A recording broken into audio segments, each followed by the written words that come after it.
esto.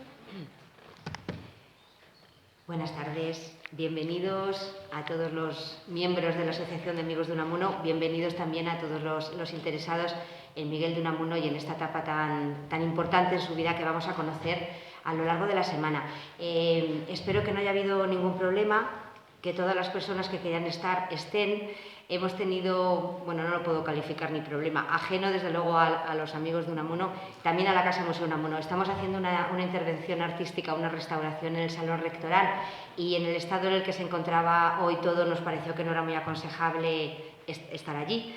Y bueno, habíamos pensado en un primer momento celebrar solo la jornada de hoy aquí, pero creo que estamos muy cómodos en este aula Miguel de Unamuno, de manera que toda la semana estaremos aquí con los amigos de Unamuno escuchando su actividad con la que la Casa Museo Unamuno colabora gustosamente. Creo que, disculpen que tenga gafas de sol, pero tengo una infección en los ojos y estoy un poco incómoda, por eso me dejo las gafas de sol puestas. Bueno, creo que con esto, Paco, arrancamos, al menos en Salamanca, todas las actividades que va a haber en homenaje a los 100 años de Unamuno del Destierro, que va a haber no solo en Salamanca, sino ahora diré muy brevemente en otras ciudades. Desde luego, bueno, la apuesta más fuerte, en cierto sentido, se va a hacer desde Fuerteventura, desde Puerto del Rosario. Ellos van a hacer una actividad salpicada a lo largo del año. El día 14 de marzo arranca.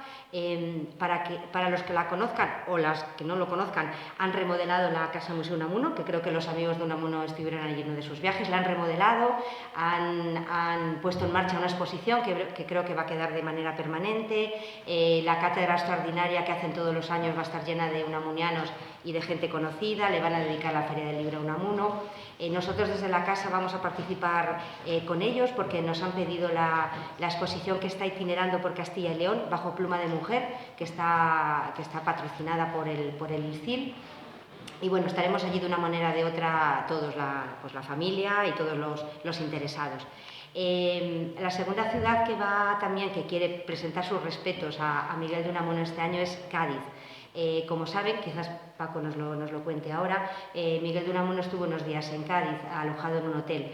Fueron pocos días, pero hay un grupo muy potente en Cádiz, movido sobre todo por el Ateneo, por el Centro Asociado de la UNED, también con el apoyo del Ayuntamiento, también con el apoyo de la Casa Museo Unamuno. Se van a hacer, en principio, 2 a 3 actividades recordando el centenario del destierro de Miguel de Unamuno a partir del mes de mayo.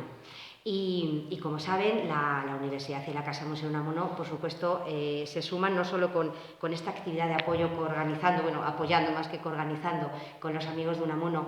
Dentro de unos días, a comienzos de marzo, saben que se le ha concedido el honoris causa, título póstumo, a Miguel de Unamuno. Es una iniciativa que, llevada a cabo, en principio, por los profesores Rabaté, por Jean-Claude y por Collet Rabaté, yo creo que de todos conocidos, y bueno, se puso en marcha con el apoyo de la familia y de la universidad.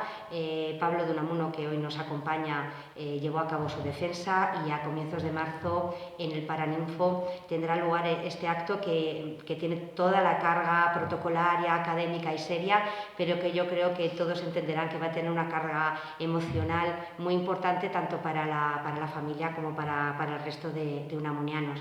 Y nosotros, desde la Casa Museo Unamuno, y ya voy terminando, desde la Casa Museo Unamuno tenemos el día 7 de marzo, que lamento mucho porque coincide con una actividad también nuestra de la asociación. Es lo malo que tiene Salamanca, que prácticamente es imposible hacer una actividad que te coincida con nadie. Nosotros el día 7 de marzo repetimos un acto que el año pasado tuvo mucho éxito y que nos pidieron que lo repitiéramos. Voces y cartas. Es una mezcla de lectura y música. Leeremos, diferentes personas de la sociedad salmantina leerán fragmentos de cartas de mujeres escritas a Miguel de Unamuno, que conservamos en la casa, con la actuación de una violinista. Este año los fragmentos de las cartas girarán en torno al destierro, mujeres famosas y anónimas que le escribieron durante el destierro, y también participará la familia de Unamuno, Pablo y su mujer Pepa. Pero volvamos a lo que hoy nos ocupa, que son estas jornadas. Paco me ha pedido que os comente ha habido un problema, otro pequeño problema más, un incidente más, el último día, también ajeno a nuestra voluntad. El día viernes 23, que es lo que figura en el programa, intervenía un profesor de la Universidad de Extremadura, Mario Martín Gijón, pero no puede estar con nosotros. Entonces Paco me ha pedido que os diga, no ha dado tiempo a incluirlo en el programa, me ha dicho que os pida que él hablará de la etapa del destierro, pero en París, del exilio en París. Sustituirá, por lo tanto, a Mario Martín Gijón.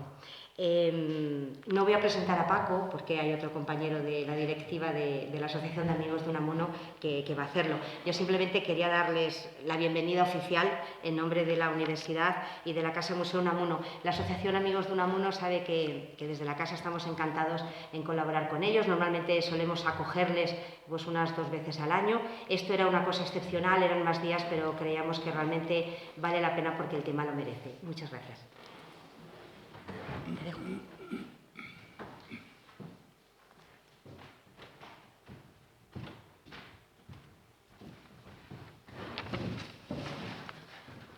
Buenas tardes, bienvenidos todos.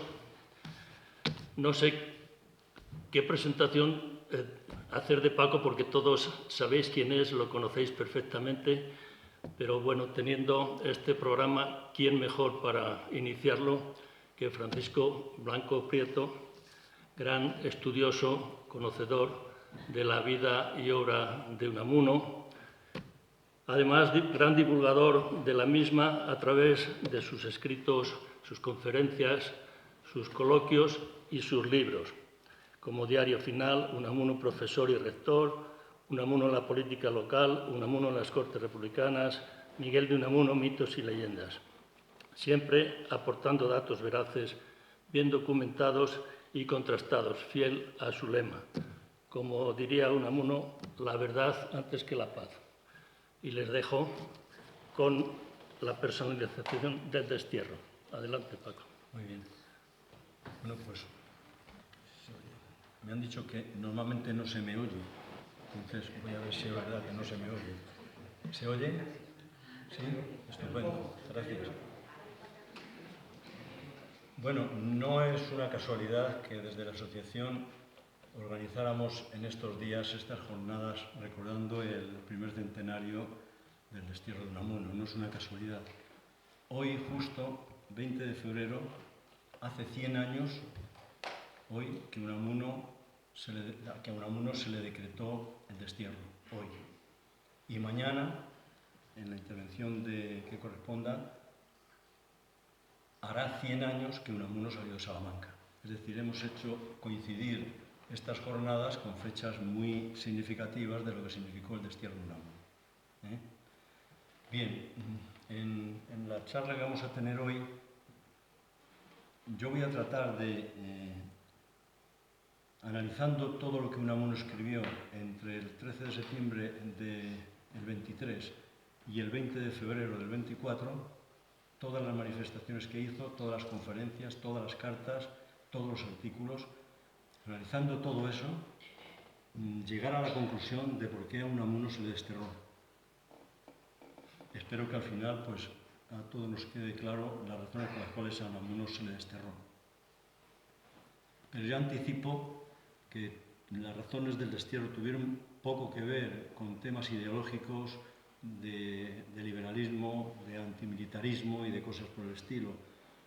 La personalización del destierro no tuvo mucho que ver con un tema personal incluso del rey y de Primo de Rivera con Unamuno.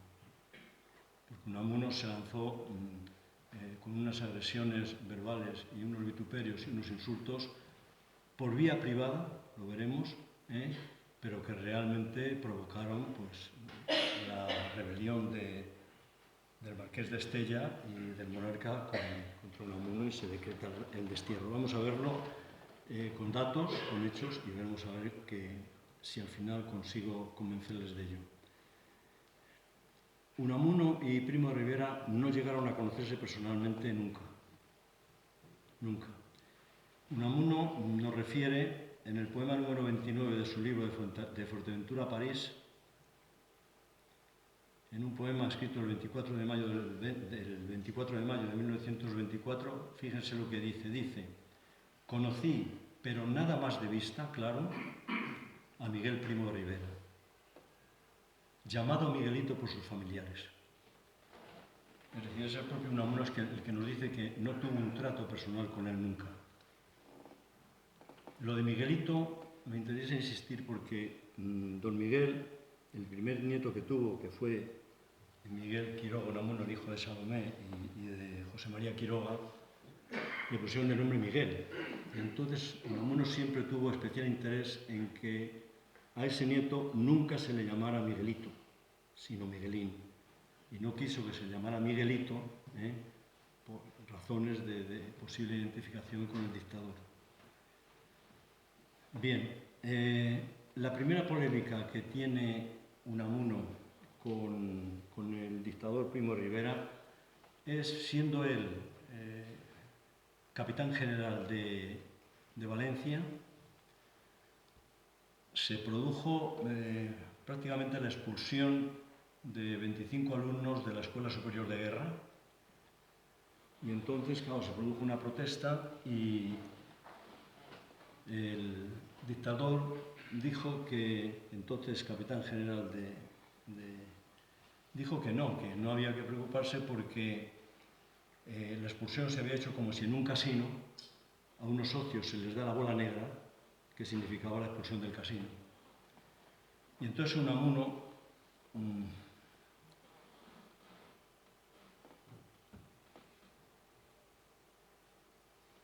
ahí tiene a los dos responsables del destierro. Falta un tercero que lo mencionaré al final.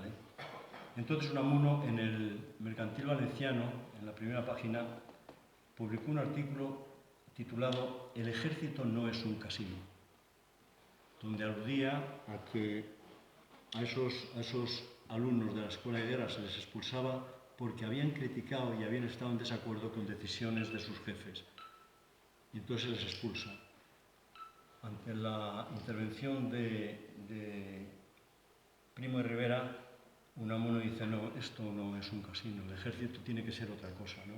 Pero lo que censura es que aquello que después vino con la disciplina nunca bien entendida y comprendida, que no encierra su verdadero valor cuando la condición de mando no es grata y llevadera, todo ese alegato que se hace a la disciplina nunca bien comprendida, pues provoca que ante la carta de Unamuno, pues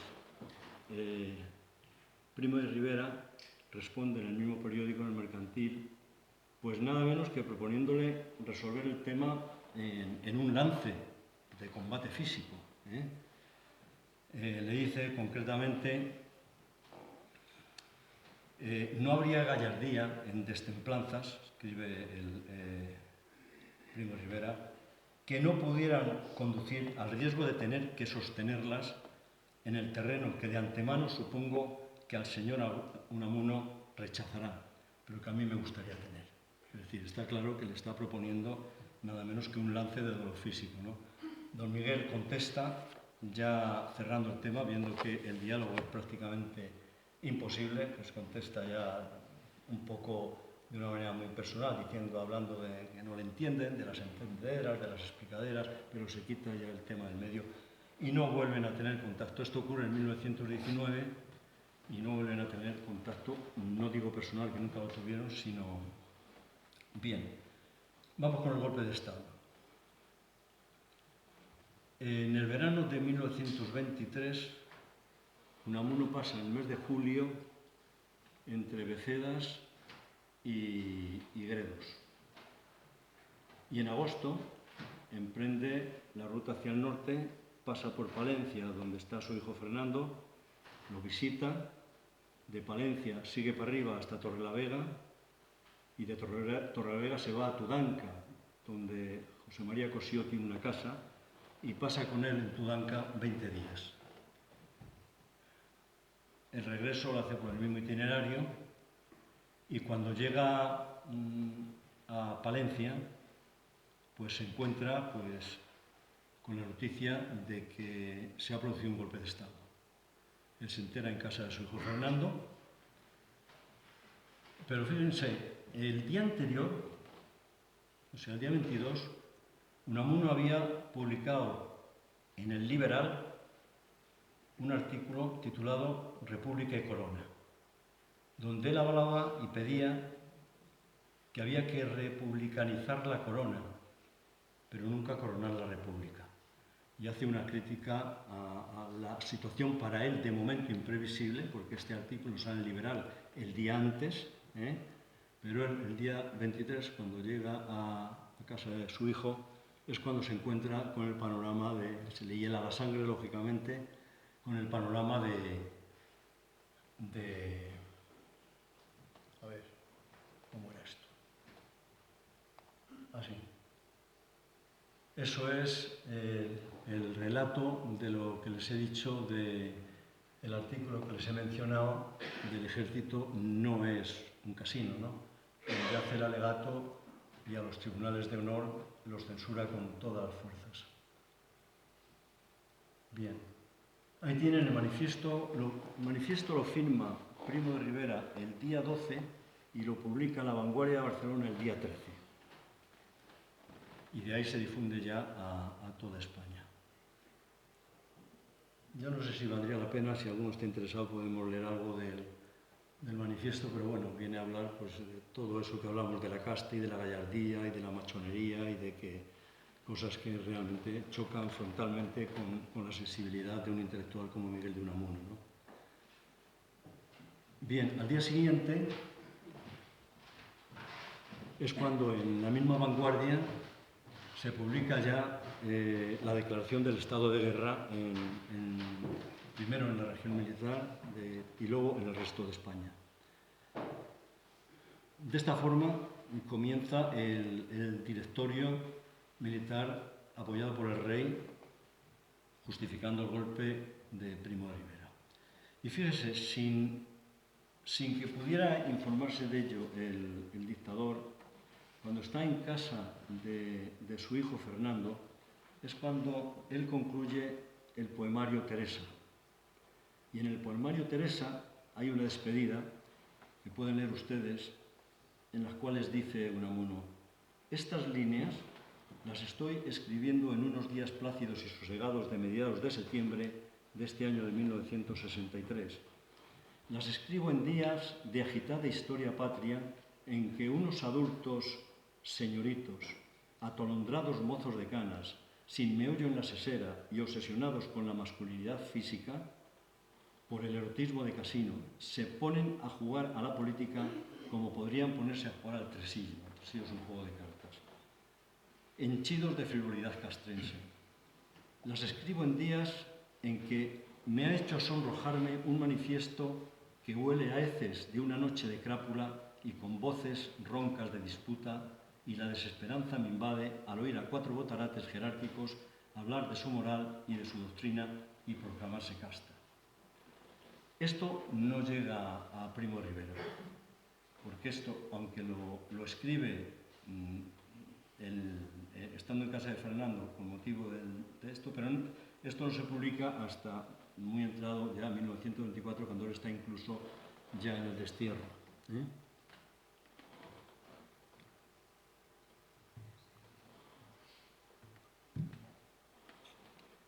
Bueno, con respecto al golpe de Estado, a mí me parece obligado decir y recordar que toda la burguesía catalana aplaudió el golpe y la Cámara de Comercio e Industria de Cataluña recibió el golpe de Estado con verdadero alborozo.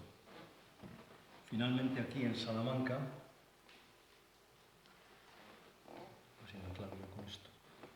aquí en Salamanca, fíjense en... ¿Esto funciona? Aquí en esta nota pueden ustedes ver que a las 11:30 de la noche del viernes 14 de septiembre en Salamanca se declara el estado de guerra. Vamos a ver. ¿Qué actitud tuvo Unamuno ante el golpe de Estado? Es fácil adivinar. Él lo definió inicialmente con 2 calificativos: bochornoso y pornográfico, y en ese momento, nada más provocarse el golpe, toda la intelectualidad española no la totalidad, pero gran parte de la intelectualidad española, en ese momento que se produce el golpe, buscan a Miguel de Unamuno para que capitalice la unión de los intelectuales en contra del golpe y que sea el defensor de la democracia y del liberalismo. Y de los derechos, por supuesto, y de todo aquello que concierne y que se aleja de él. El que primero toma esta iniciativa es Gregorio Marañón, que se encuentra en aquel momento en París, y desde París, a comienzos de este hecho, les pone por carta a Unamuno la confianza en que él pudiera capitalizar ese movimiento intelectual. Y le dice: debe saber, don Miguel, que su retrato tiene lugar preferente en mi despacho, para que todo el mundo lo vea y que yo lo considero como un padre, y así me gustaría que lo consideraran todos. Esto le escribe Marañón desde... Se suma a esta movida Rivas Cherif. Rivas Cherif es un comediógrafo, escritor, crítico, etc., que tiene la coincidencia de que es cuñado de Azaña, porque Azaña está casado con Dolores, una hermana de Rivas Cherif, ¿verdad? Entonces, este hombre, Rivas Cherif, publica, ahí lo tienen ustedes, publica un artículo en la revista España, el 13 de octubre, pidiéndole directamente a Unamuno que encabece la lucha de los intelectuales contra la dictadura. No solamente Rivas Cherif, sino le suena Marcelino Domingo, el que posteriormente será ministro. En carta fechada el 4 de noviembre del 23, le escribe a don Miguel y le dice: don Miguel, esta cruzada que debemos de tener contra la dictadura, capitaneada por usted, podría convertirnos y revalorizarnos. Es decir, son muchas las personas, intelectuales, que le piden a Unamuno que capitalice y que sea el portavoz de toda la intelectualidad en contra de la dictadura.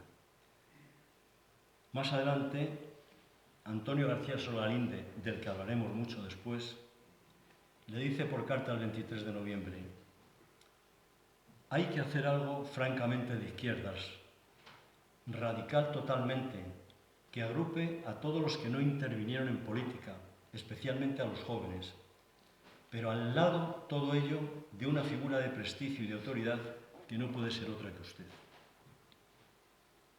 Bueno, pues Unamuno recibe todas estas invitaciones de intelectuales para capitalizar la oposición a la dictadura, pero claro, Unamuno ve que ese no es el camino que él debe seguir, que él quiere continuar siendo un verso suelto, oponiéndose a la dictadura, evidentemente y con todas las fuerzas, pero individualmente, negándose a pertenecer a ningún grupo, a ningún partido, a ninguna facción, a no comprometerse con firmas de manifiesto ni nada. Y esto lo expresa en ese artículo que publica en la revista España. No sé si aciertan a ver, no se ve muy bien, ¿no? Pero lo que dice en el artículo dice: ¿qué más se quiere de mí? Yo creo que ya bastante he hecho por mi país, por mi padre y por todo, para que ahora encima se me quiera involucrar. No, no me voy a involucrar. Yo voy a hacer oposición, yo voy a luchar contra la dictadura, pero lo voy a hacer por libre y mi posición va a ser personal. Bien, vamos con las causas del destierro.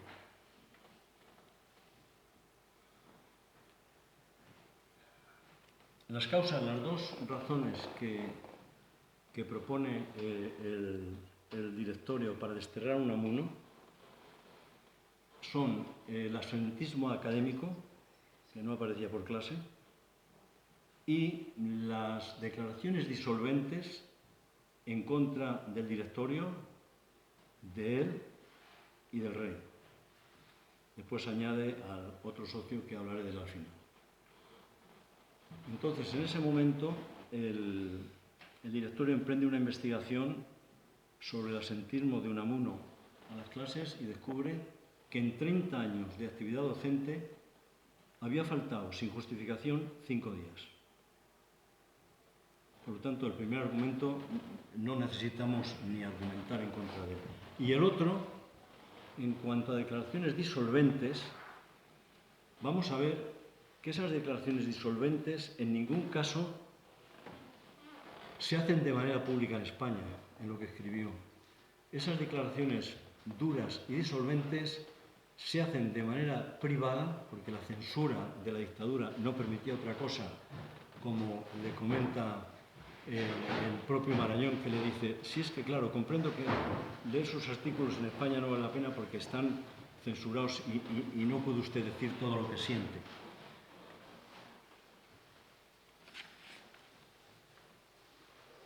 Hay algo que refuerza el destierro, aparte de esas dos razones inconsistentes, hay uno que sí lo refuerza y es Carlos Esplá, con quien Unamuno,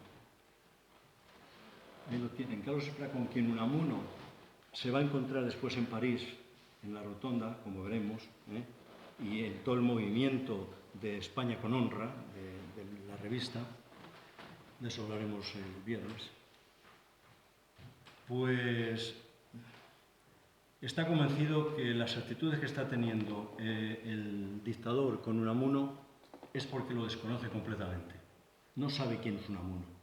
Ni ha leído nada, ni lo conoce, ni sabe la influencia social que tiene. Y eso en un libro, que lo tienen escrito publicado en el 47 por una editorial bonaerense, editorial Araujo, en el 97, titulado, no se ve bien, ¿verdad? ¿O sí? Sí. Unamuno, Blasco Ibáñez y Sánchez Guerra, en París, que es escrito por Carlos Esplá. Carlos Esplá dice, el dictador no sabía siquiera quién era Unamuno. Dice, lo creía un pobre profesor de griego atacado de la chifladura de escribir en los periódicos. No sospechaba lo que era don Miguel dentro y fuera de España.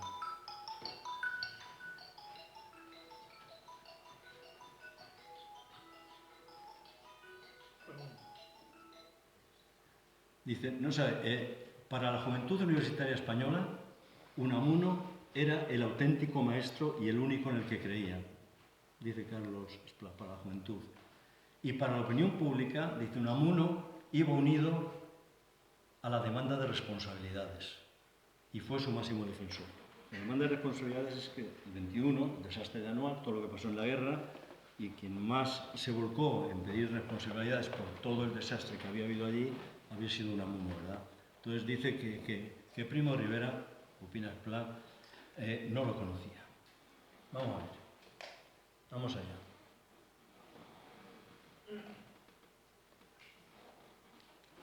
No sé si se ve. No se ve, ¿verdad?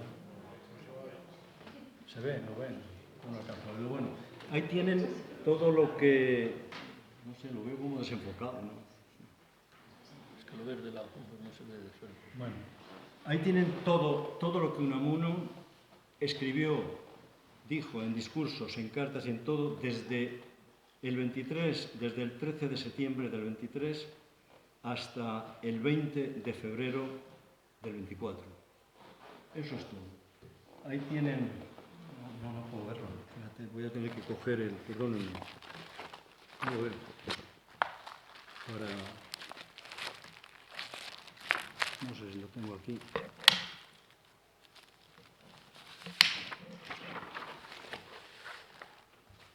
Sí, lo tengo aquí. Vamos a ver. No sé si lo ven, si no, yo se lo voy diciendo. En ese tiempo pronunció 9 conferencias. Una en Salamanca, una en Madrid, 2 en Valladolid, 4 en Bilbao y una en San Sebastián. Y ahí tienen a la derecha las indicaciones las fechas, el 20 de octubre, el 16 de diciembre, el 18, el 20, el 1 de enero, el 4 de enero. La de Salamanca la pronunció en la Academia Santo Tomás. La de Madrid fue, según viniendo, el 7 de diciembre tuvo que comparecer en la audiencia de Valencia por una reclamación, por otro escrito, y de vuelta en Madrid le invitaron unos amigos a que celebrara un convite allí de un discurso nada intrascendente. Las consideraciones del catecismo en Valladolid, en el Teatro Calderón sin problema. El 20 de diciembre en Valladolid también ¿Por qué soy liberal? Después comentaremos algo de estas conferencias. Bueno, pues de las 9 conferencias que pronunció, en la única que tuvo problema, después lo comentaremos, fue en la que pronunció en Bilbao el día 5 sobre el espíritu liberal de Bilbao, que la pronunció en el sitio. Pero que si leyeran ustedes la conferencia no tenía entidad suficiente para un destierro. Algunos párrafos podremos leer después, ¿verdad? Cartas, escribió en total 11 cartas en esos días. Escribió el 23 de octubre a Alfonso Reyes, el 25 de octubre a Juan Alsamora, el 2 de noviembre a Carlos Américo Amaya. En noviembre, sin fecha, escribió a Antonio Solalinde, a Indalecio Prieto, el 24 de diciembre, el 28 otra vez a Indalecio Prieto. El 29 escribió una carta que se publicó en la portada de Le Quotidien en París, lo publicó Dimé, el director. El 18 de enero volvió a escribir a Indalecio Prieto. Después escribe a Mendive en el Liberal de Bilbao, a Elvira Rezo y a Alison Pérez. Eso es lo que escribe, y realmente de todas las cartas, las únicas que realmente van con compromiso, como veremos después, son la que escribió a Carlos Américo Amaya, la de Solalinde y la que escribió a Le Quotidien. Publicó 77 artículos en ese tiempo, 55 en prensa española y 26 fuera. En prensa española publicó en El Liberal, Nuevo Mundo, en España, en El Socialista, Los lunes del Imparcial, El Mercantil Valenciano, 17, El Liberal, ahí viene con las cantidades si lo pueden ver. Y extranjeros publicó en La Nación de Buenos Aires 8, Caras y Caretas 8, Repertorio Americano 1, España Unida, España Nueva 1 y de Uruguay el Departamento 1. En total 77 artículos. Pues bueno, en todos ellos, en todos esos artículos, en los únicos que hubo un posible problema, es en esos que ven ustedes ahí señalados con... Y todos ellos, si lo ven, pues salvo la conferencia en Bilbao, todos ellos fueron fuera de España. Porque dentro de España no podía publicar, porque la censura no se lo permitía. Vamos a ver después un ejemplo bastante claro de lo que estoy diciendo. Y entonces, claro, tenía que utilizar la prensa extranjera, esos que he mencionado, para publicar los alegatos contra la dictadura. Alegatos muy fuertes, muy duros, muy ofensivos, muy insultantes, muy graves, de un desahogo de un hombre que se ve ante la impotencia de tener que luchar con una dictadura que no entiende nada y que tiene que comprometerse por las libertades, por la democracia, por el pluralismo, por la verdad, y ahí Unamuno echa el resto en esas cartas, ¿no?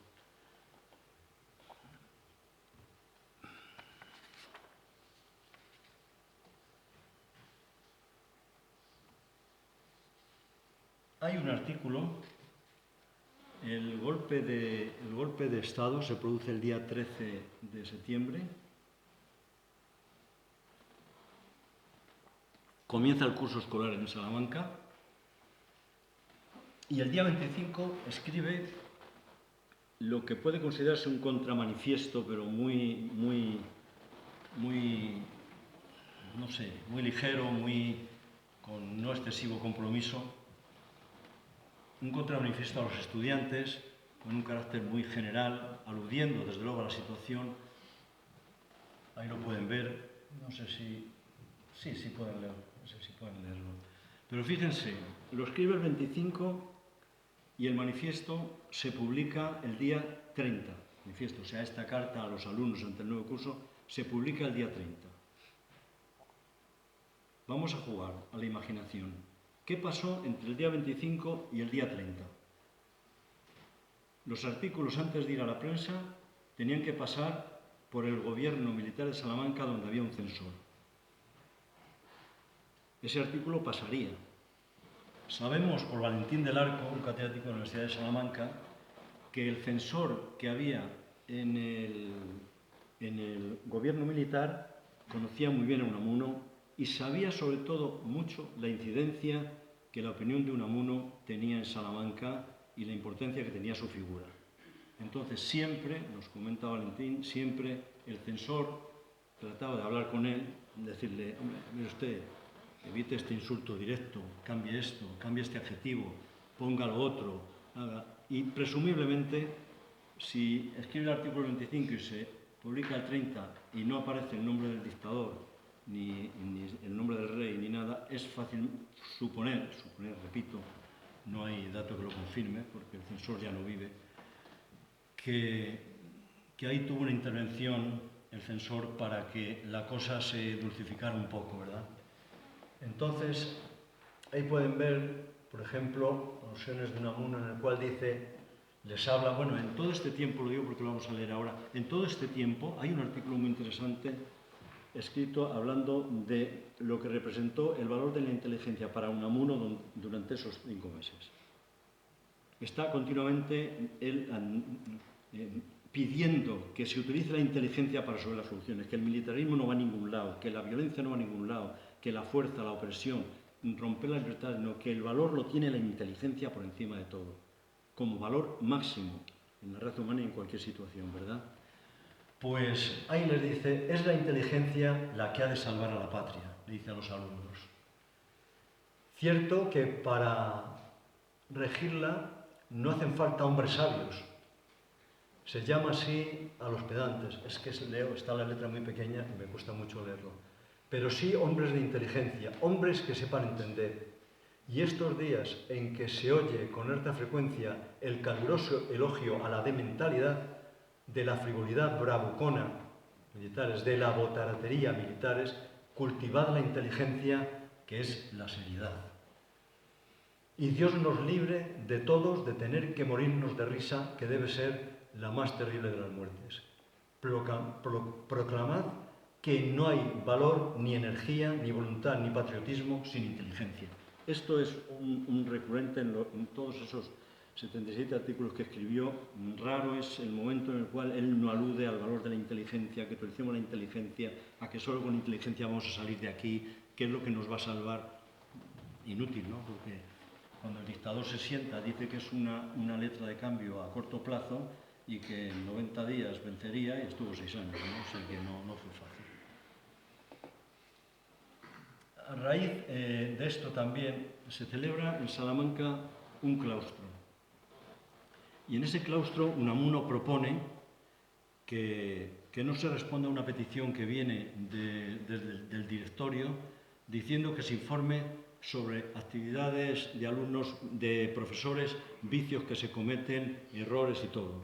Entonces Unamuno propone que no se le informe al directorio de eso.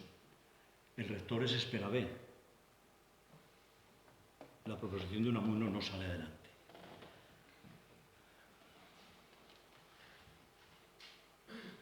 Ese es el acta del claustro en el cual se ve también no demasiado bien. No sé si es que yo soy desde aquí. No sé. Muy pequeña. Bien. Y ahí tienen ustedes los 7 artículos susceptibles de poder tener, porque los demás, todos los demás artículos son artículos muy impersonales, muy hablando de cosas muy genéricas, y esos son los 7 artículos que pueden tener algo, nunca merecedor del destierro, pero que pueden tener algo que son matriotismo, el valor de la inteligencia, niarquinismo, el deber del profeta. Aquí es donde habla de que uno que se sienta profeta en el pueblo tiene que predicar paz, concordia, entendimiento y todas esas cosas, ¿no? El ánimo mostrenco, la casa del pueblo, y hay que levantar la censura. Este es el último que escribe ya casi al final, donde no es censura directamente al dictador ni al rey, pero dice que hay que quitar la censura. Además es un artículo bastante simpático porque dice, es que además la censura no sirve para nada, porque los censores no se enteran, porque no saben lo que quitan ni lo que ponen, porque no tienen capacidad ni para censurar. Y comenta una anécdota y dice, yo por ejemplo mando un artículo al Liberal y me lo censura y no me lo publica. Y a los 2 días lo mando a España y me lo publica. Entonces los censores, ¿cómo funcionan? En fin, dice que no va la censura a ningún lado. Esto es un alegato que también tienen otros periódicos, ¿eh? Bien, yo quiero, a ver si en este vemos mejor lo que quiero decir. Sí, ahí yo creo que sí se ve. Esos son los 4 artículos publicados en España que más podían haber comprometido a Unamuno en el sentido de favorecer que el directorio hubiera pronunciado su destino. El primero, hay que levantar la censura, que ya lo he comentado. El segundo, un pronunciamiento de cine, donde ahí habla un poco de que ha habido mucha peliculería, mucho machismo, mucho militar desafortunado, y tiene su agresividad. Pero fíjense, y esto sí que es importante distinguir con Unamuno siempre, pero en este momento más todavía. Una cosa es lo que escribe Unamuno en el momento que lo escribe y otra cosa es en el momento que se publica. O sea, ninguno de estos artículos tuvo incidencia en el destierro. El artículo, el pronunciamiento de cine, que es duro, está escrito a finales de 1923. Pero fíjense, se publica en La Nación el 21 de febrero del 24, es decir, cuando él ya está camino del destierro. Luego es imposible que el dictador tuviera noticias de esto. El segundo, un supuesto régimen, pues hombre, ahí habla de que los militares, sobre todo los más afines, hablan de que estamos en un nuevo régimen y con este nuevo régimen vamos a evitar todos los atropellos que ha habido, todo, porque el alegato que hace fundamentalmente el dictador es que yo estoy aquí para resolver el problema que tenemos en el país, que es lo que suelen decir siempre, ¿no?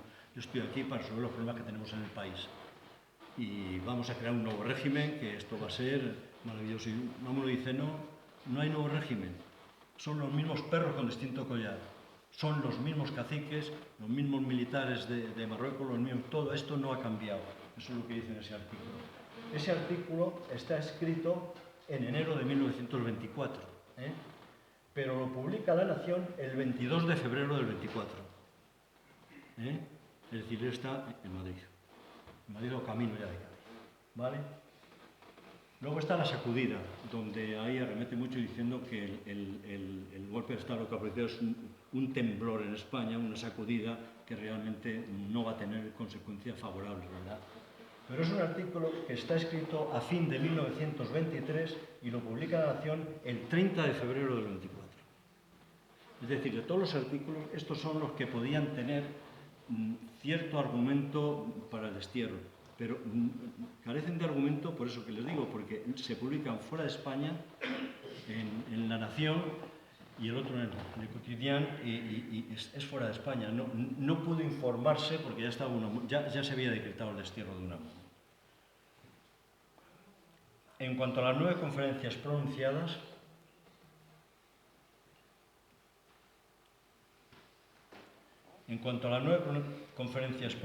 por Unamuno,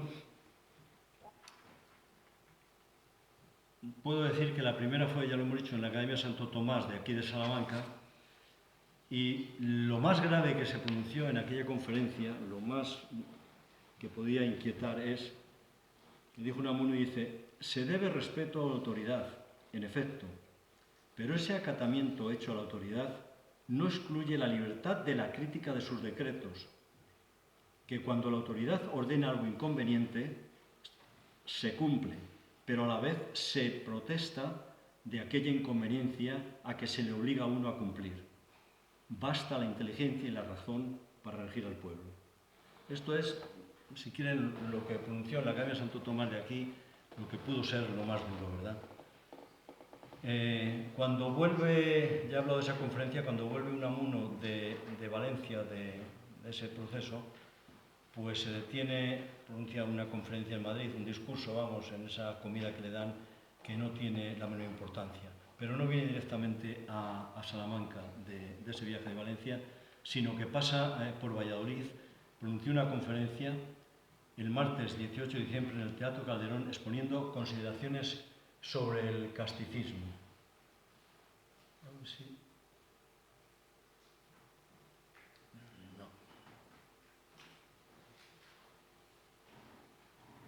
Bueno, en esta conferencia, Unamuno, lo más duro que pudo decir en España hay dos nombres representativos, Don Juan Tenorio y Don Quijote de la Mancha. El primero es un botarate. Se está refiriendo lógicamente a Primo Rivera, ¿no? El primero es un botarate, el segundo es espiritual y humano. Cuando a Don Juan le da por quijotear, es terrible. Es un hombre propio de camareras y de entretenidas. Ya saben ustedes que Primo de Rivera pues, frecuentaba casas de mujeres de vida fácil y ligera, y luego le vino todo el problema de la caoba, que aquello fue un escándalo nacional, ¿verdad? Bien, decía, la segunda conferencia en Valladolid, que fue ¿Por qué soy liberal?, ahí explicó simplemente el liberalismo. Unamuno fue fundamentalmente un hombre liberal y socialista. Yo siempre he defendido que fue un liberal socialista o un socialista liberal. Y eso fue lo que defendió en Valladolid, ¿verdad? A Bilbao se desplazó para dar 5 conferencias. La primera de ellas el martes 1 de enero del 24 en el Teatro Arriaga, que es esta que tienen ahí, sobre el concepto de universidad. No dijo nada nuevo, simplemente él apoyaba, era partidario de que hubiera universidades y que hubiera completas, pero que no interfirieran en la unidad territorial. Pudo ser el mensaje más, en fin, que podía.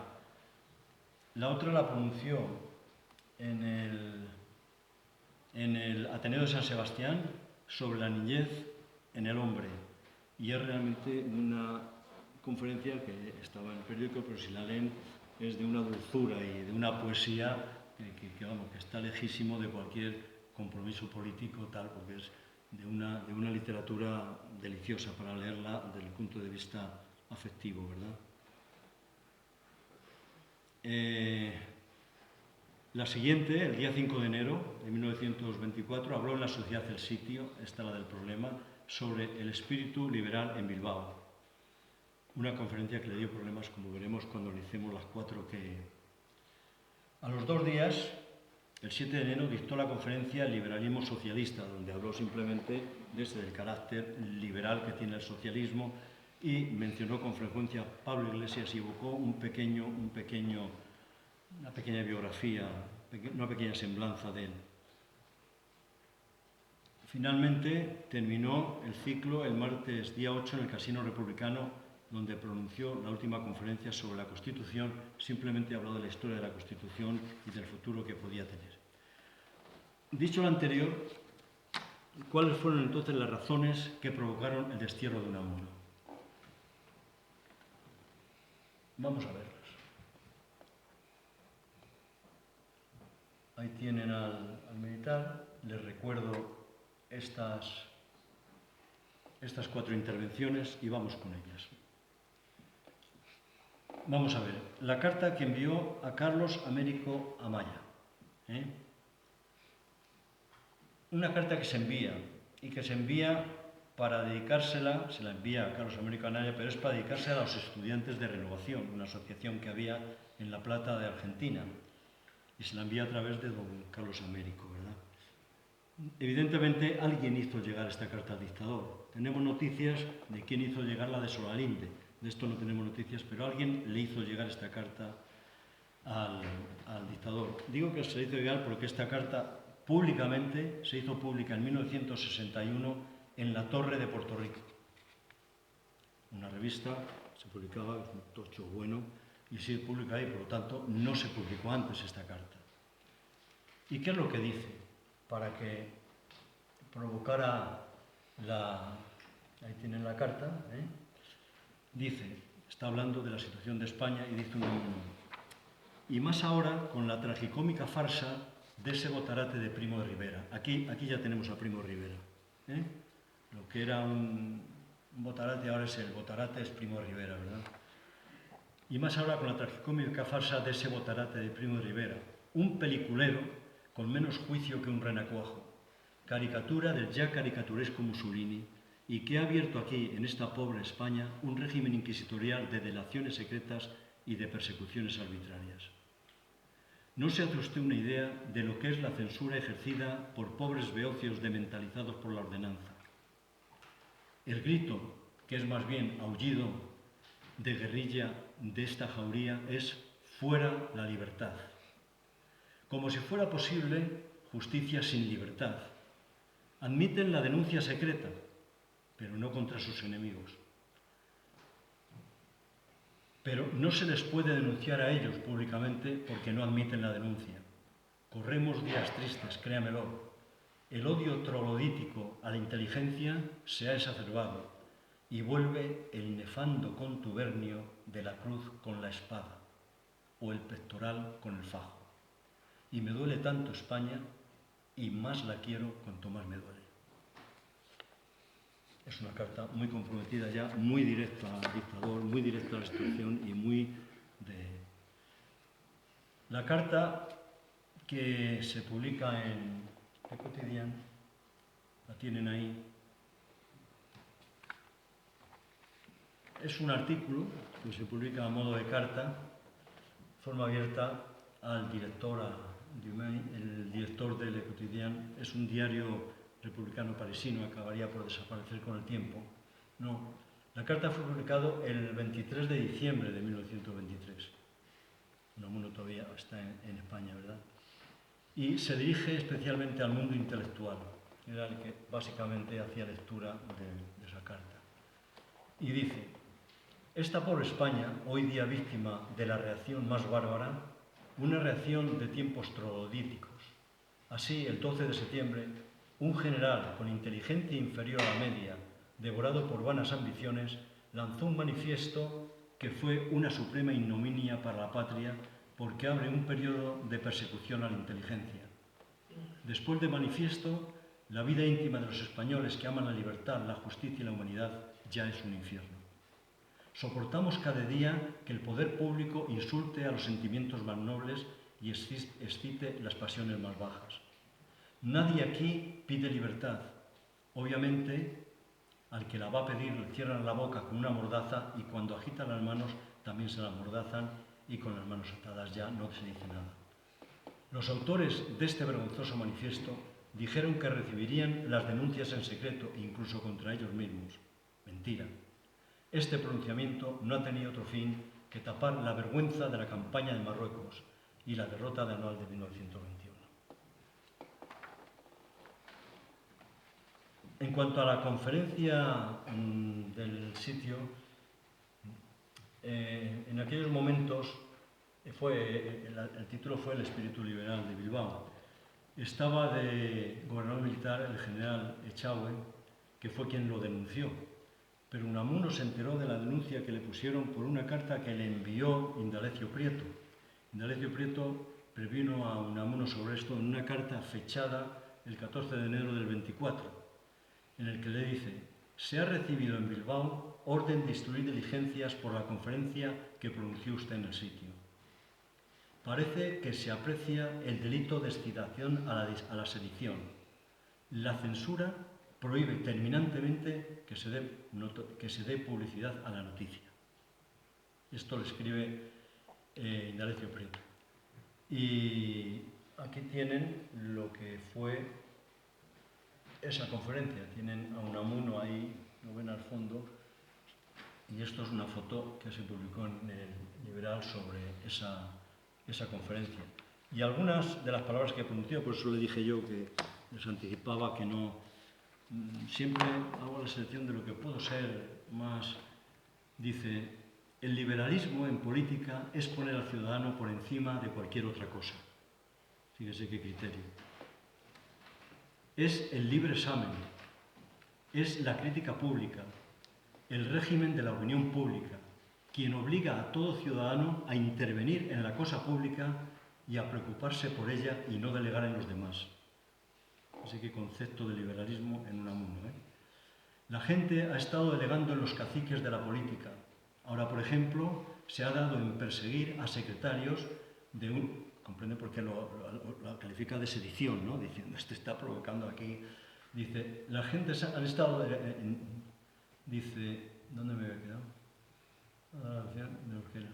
Dice, bueno, ahora las gentes han estado delegando los caciques de la política. Ahora, por ejemplo, se ha dado en perseguir a los secretarios de una porción de pequeños pueblos porque eran probablemente los únicos que sabían leer y escribir en el pueblo. Los demás eran una suma, una masa, y les tenía todo completamente sin cuidado. Han muerto las libertades públicas, ha muerto la Constitución y se ve revoloteando los cuervos para caer sobre la carroña. Esta sociedad tiene la obligación de levantar la frente y decir: no todos estamos dispuestos a que se nos trate como niños. Y vamos finalmente con la última carta, que fue la gota que colmó el vaso ya del directorio y el origen real de la defenestración, del destierro, ¿verdad? Y vamos a ver si con las notas que les voy a comentar y a leer queda claro por el enjuague que hay de acusaciones, de no acusaciones, de afirmaciones, de negaciones, de implicaciones de uno, de otro. Vamos a ver si lo dejamos claro en la medida de lo posible. Ante la sensación de progresiva degradación del país, el profesor, filólogo y medievalista Antonio García Solalinde escribió Unamuno desde Madrid el 24 de octubre del 29, antes de trasladarse a Buenos Aires, agradeciéndole en su carta el escrito que Unamuno había enviado para el homenaje a Menéndez Pidal, pidiéndole además que levantara la voz para alentar los ánimos contra la dictadura. Y le escribe, le dice: efectivamente, los tiempos no están para tener calma de espíritu y hace falta que se oiga ahora más que nunca su voz. Y cuánta falta hace que usted venga por Madrid y agite esto, pero la censura es una buena arma del gobierno. La respuesta de Unamuno a esta carta de Solalinde, a la petición de este amigo, fue una carta que le remitió en noviembre, conteniendo un duro alegato contra el directorio y contra el dictador, y que fue publicada en la revista bonaerense Nosotros. Unamuno se la escribe a Solalinde a Madrid y la carta se da a conocer al mundo en el periódico bonaerense Nosotros. ¿Vale? Hasta aquí bien. Era el grito acongojado de un hombre que sentía la degradación de su patria en todos los ámbitos debido al desprecio que sus dirigentes tenían a la inteligencia, en la cual arremetía también contra Ramiro de Maeztu, contra Gran Montaña y Martínez Anido, a quien llamaba lóbrego y tenebroso y cómplice de la situación tiránica que se estaba viviendo. Incluso en esa carta arremetía contra los colaboradores del Sol, nada menos, diciéndoles a los redactores del Sol: miserables esclavos que emborronan el papel higiénico que llaman el Sol, miserable papel higiénico que aplaude a ese canalla. El 23 de noviembre de 1923, Solalinde agradecía a Unamuno el envío de la carta. Ahí lo tienen. Esa es la carta que Solalinde le envía agradeciéndoselo. Dice: no puede usted darse bien cuenta de la gran impresión que me ha producido su carta. Se la he leído a varios amigos y todos me encargan que le salude a usted y que le diga cuán conformes se hallan con su pensamiento. Continúa y dice: y lo más triste es que nada pasa. Aquí no se mueve nadie. No se recurre, aunque sea a procedimientos secretos, para mantener la opinión, ni manifestarla. Censuran todo, incluso las opiniones y las cartas. Y tampoco se puede hablar ni escribir en periódicos fuera de España. Tiene usted razón al afirmar que la monarquía y el liberalismo son absolutamente incompatibles. Habrá que pensar en emigrar. Solalinde acabó emigrando. Américo Castro, aquí entra ya el tercer protagonista. Américo Castro se trasladó en 1923 a Buenos Aires, contratado por su universidad para dirigir el reciente creado Instituto de Filología de la Facultad de Filosofía y Letras. Esto nos anima a pensar, a mí personalmente, que Solalinde se trasladó allí desde Madrid junto a Américo Castro antes de pasar a los Estados Unidos, porque él acabó en Wisconsin, ¿no?, donde arribó en 1924, vinculándose al Departamento de Lengua de la Universidad de Wisconsin, encontrándose allí de nuevo con Américo Castro, porque Américo Castro después de allí pasó a coincidir con Solalinde en la Universidad de Wisconsin, antes de morir. El directorio militar encontró en la carta remitida por Unamuno a Solalinde el pretexto definitivo que necesitaba para deportarlo, debido a los agravios que contenía para todos los implicados en el golpe de Estado.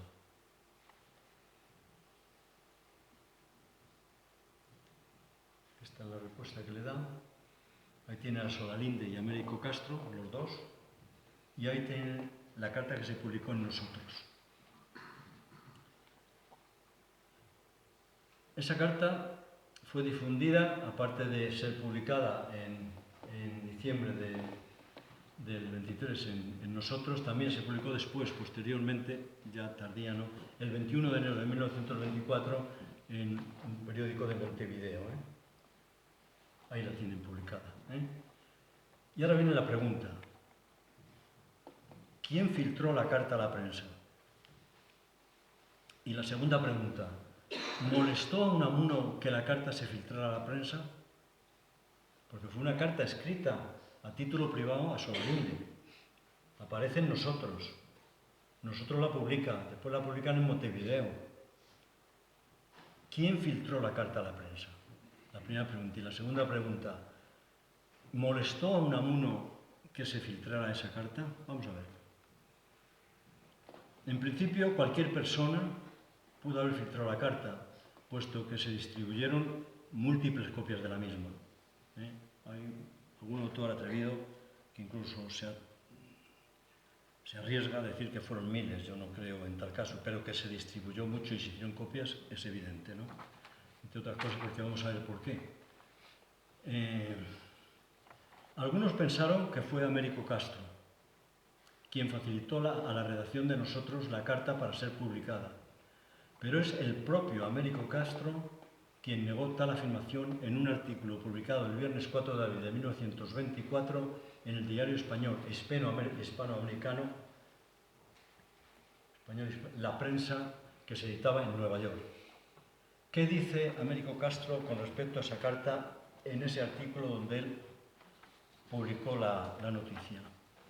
Dice: yo escribí en Buenos Aires una copia máquina de una carta sin firmar y sin expresión expresa de la persona a la que iba dirigida. La carta fue conocida entre un grupo pequeño de amigos sin que nadie tuviera intención de dar al público lo que había sido escrito para ser leído en la intimidad. Pero he aquí que un médico, amigo nuestro, catalán, por cierto, cuyo padre había sido encarcelado en Barcelona por sus opiniones catalanistas, comunicó la malhadada carta al diario socialista La Vanguardia. La impresión que el hecho me produjo fue muy dolorosa, pero no tenía remedio. La única esperanza es que el texto no fuera reproducido por otros periódicos en Buenos Aires. Así sucedió felizmente, y yo mandé una nota a La Vanguardia, puesto que dicho periódico me aludía a mí claramente y hasta insinuaba que yo mismo había utilizado la publicación de la carta, cosa absolutamente falsa. Dice: ¿quién iba a pensar que una revista como Nosotros, dirigida por mi buen amigo Julio Noé, eran Bianchi y Noé, eran los dos directores de Nosotros, por mi amigo Julio Noé, iba a reproducir dicha carta sin hablar conmigo y sin tener en cuenta lo que yo decía en La Vanguardia al día siguiente de ser publicada?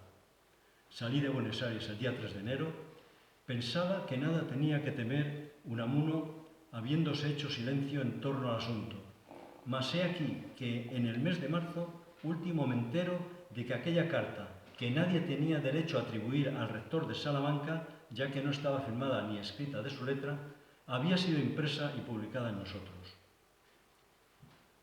y reproducida luego en Madrid en miles de copias.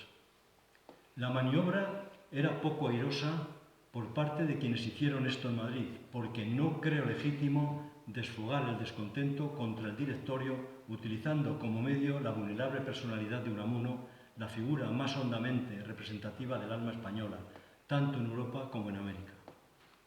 Por mi parte, fue imprudencia grave, pues dicha carta no debió salir de mi bolsillo. Se deduce culpa de su publicación, si se deduce culpa de su publicación, el gobierno deberá proceder contra quienes no mantuvieron en secreto lo que se escribió para ser leído en secreto, no contra el hombre sabio y bueno y la más clara honra que España puede hoy mostrar a otros países. Esto es lo que dice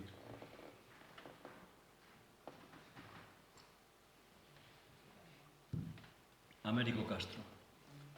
Américo Castro escribe igualmente a Unamuno el día 17 de julio de 1924, cuando él está en París. Y fíjense lo que le dice. Esto parece contundente dice: la carta malhadada que esa gentuza dice haber tomado por pretexto para cometer con usted tamaña porquería fue dirigida a Solalinde. Es decir, que ya reconoce que lo que provocó la carta fue lo que provocó el sello fue la malhadada carta a Solalinde. Quien me la ha confiado ahora, antes de marchar a Norteamérica.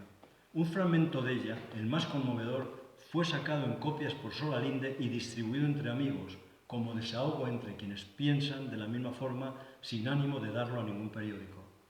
Una de las copias fue a mi poder, a Buenos Aires. Allí fue leída y comentada entre los pocos españoles que estaban desencantados con el directorio. Aún no sé por qué hizo eso Julio Noé, a quien le pedí explicaciones. Este Julio Noé, ya digo, era el director, junto con Bianchi dirigían colectivamente nosotros, ¿no? Desde 1920 al 24. Es decir, que Américo Castro negó que fuera él quien hizo la filtración. Bien. En cambio, Unamuno atribuye la filtración de la carta al propio Américo Castro.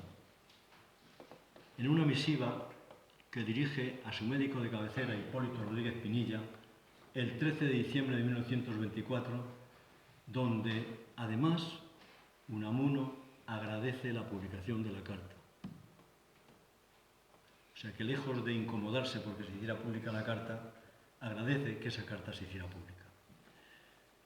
Diga a Américo Castro, le escribe a Hipólito, dice: diga a Américo Castro que recibí la carta en que, con amplísima documentación que honra su método, trata de demostrarme que no fue él culpable de la publicación de la carta, que sirvió de pretexto, y no más que de pretexto, para mi deportación. Y que no le he contestado porque plantea muy mal la cuestión, que en ello no hubo culpa alguna, que yo no destinaba a la publicidad la carta que escribí a Solalinde, pero la publicaron por Bianchi, director, con Julio Noé de nosotros, con quien he hablado y sé, porque se encontró el viernes, lo veremos, se encontró con Bianchi en una reunión cuando estaba en París y hablaron sobre este tema de la carta. Por eso dice, con quién he hablado y cómo, y bien publicada que estuvo esa carta. Y como estoy muy agradecido a quien la publicó, ya que con ello me hizo un gran favor y un gran daño al directorio, añádale que sí le estoy agradecido de aquella publicación. No lo estoy de querer defenderse de ello. Es decir, Unamuno deja entrever que fue sin dejarlo muy claro, que fue Américo Castro, pero dice que no hay ningún problema, que no tiene ni que disculparse ni nada, que la carta se publicó y que él se alegra mucho de que se publicara esa carta. Vamos a ver qué dice parte de esa carta.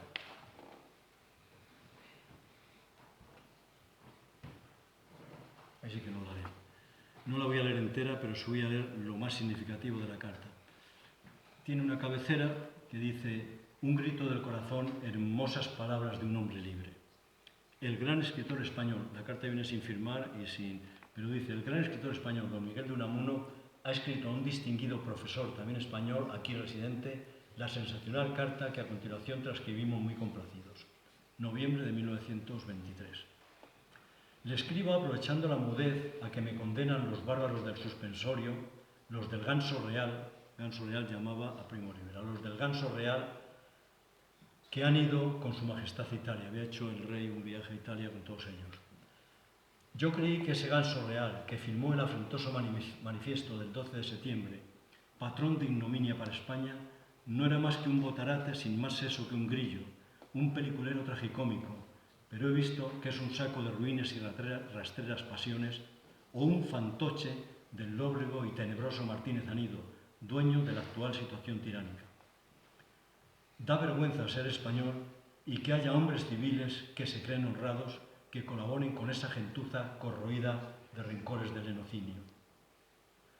Se está viendo al descubierto el terrible cáncer de España, que no es otro que no es el caciquismo, sino la envidia. La envidia y sobre todo el odio a la inteligencia. Malo, muy malo era aquello, pero esto es peor.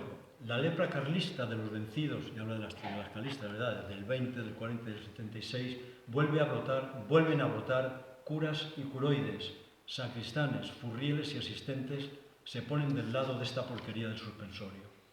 Me ahogo en este albañal y me duele España en el cogollo del corazón. Nos están deshonrando. Y luego mentir, atribuirse mintiendo, no equivocándose, la casi unanimidad de la opinión pública y mentir en cada problema que atacan. ¿Quién me había de decir que al acercarme a los 60 años sentiría el peso de aquella cancerosa tradición, de aquel tradicional cáncer que hacía estallar bombas sobre mi cabeza cuando tenía 10 años? Pobre España, pobre España. Dan ganas de morirse. En fin, basta, que voy a acabar llorando de veras. Damos una hora.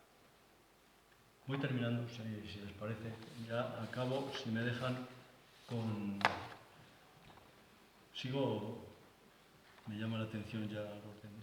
Estamos en la hora, pero bueno, sigue. Sí, unos minutos más para terminar. Decirles simplemente que hay 3 cartas más, no se las voy a leer, también muy hirientes, pero que no llegaron a mano del dictador. Una carta es a Alfonso Reyes, otra carta es a Juan Alzamora y la otra a Indalecio Prieto, ¿verdad? Bien, pues voy con el destierro, cómo se produce el destierro, en qué condiciones, que Unamuno lo voy a aliviar mucho. La orden del destierro se firma el día 20, con orden de que salga en 24 horas de España. Unamuno acepta el reto, firma el enterado de la orden, que viene en un telegrama desde Madrid.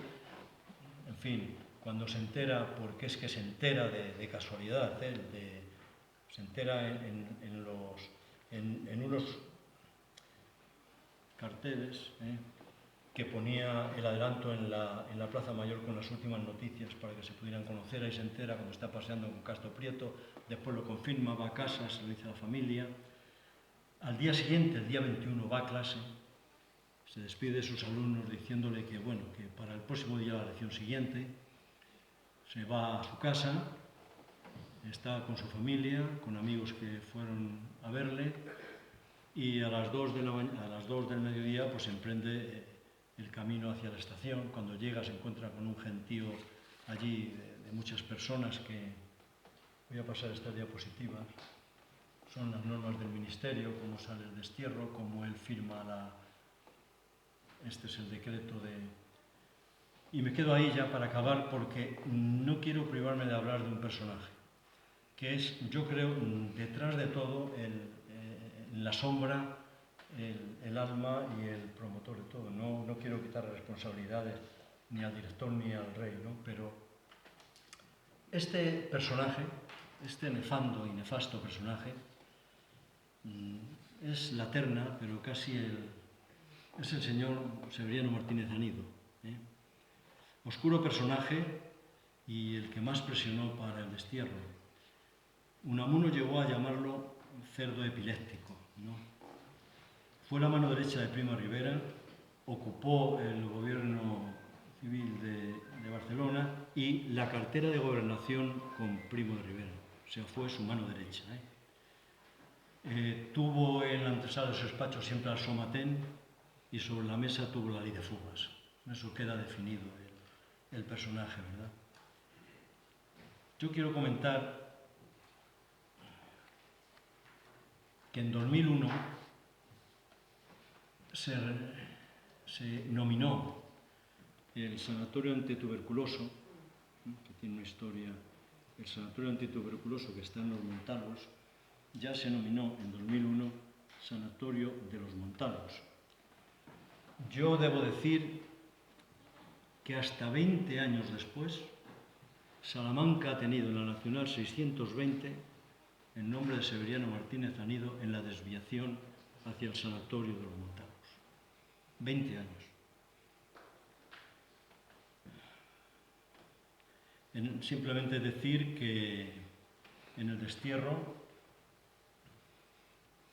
bueno, aquí quería hacer un comentario a la verdad sobre la dictadura ¿no? Pero quiero terminar con esta diapositiva porque fue el mensaje de Unamuno cuando salió para el destierro y cuando volvió, pues volvió diciéndole a todos los salmantinos que a partir de su venida a Salamanca que pudieran contar con él para todo. Muchas gracias.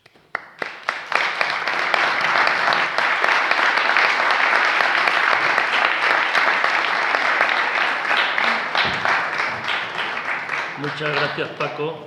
Como ven, una exhaustiva información bien documentada como es característica en él y como no disponemos de tiempo, vamos 3 minutos por si alguien quiere formular una pregunta. ¿Nadie quiere? Bueno, pues damos por